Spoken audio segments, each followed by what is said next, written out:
Praise the lord. ఈరోజు మీకోసం జీవం గల దేవుని మాట, రోమాపత్రిక 5వ అధ్యాయము 3వ వచనము. అంతేకాదు శ్రమ ఓర్పును, ఓర్పు పరీక్షను, పరీక్ష నిరీక్షణను కలుగచేయనని ఎరిగి శ్రమలయందును అతిశయపడుదుము.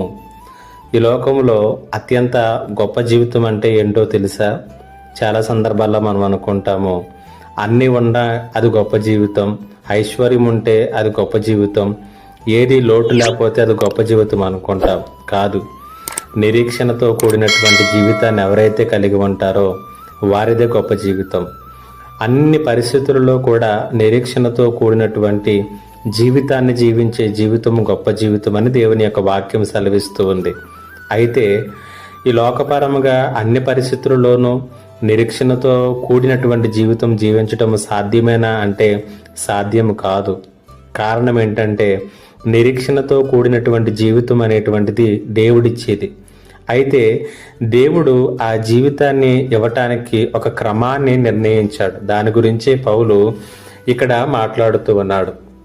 శ్రమ ఓర్పును, ఓర్పు పరీక్షను, పరీక్ష ద్వారా ఆ నిరీక్షణ అనేటువంటిది కలుగుతుంది అని తెలియజేస్తున్నాడు. కాబట్టి శ్రమ లేకుండా ఓర్పు రాదు, ఓర్పు లేకుండా పరీక్షను జయించలేము, పరీక్షను జయించకుండా నిరీక్షణతో కూడినటువంటి జీవితాన్ని మనము పొందలేము. కాబట్టి దేవునితో సరైనటువంటి స్థితిలో ఉండటం, లేదా మనలను దేవుడు శ్రమల గుండా నడిపిస్తున్నప్పుడు వాటిని అర్థం చేసుకోవటానికి దేవుడు నిరీక్షణ గుండా మనల్ని నడిపిస్తాడు.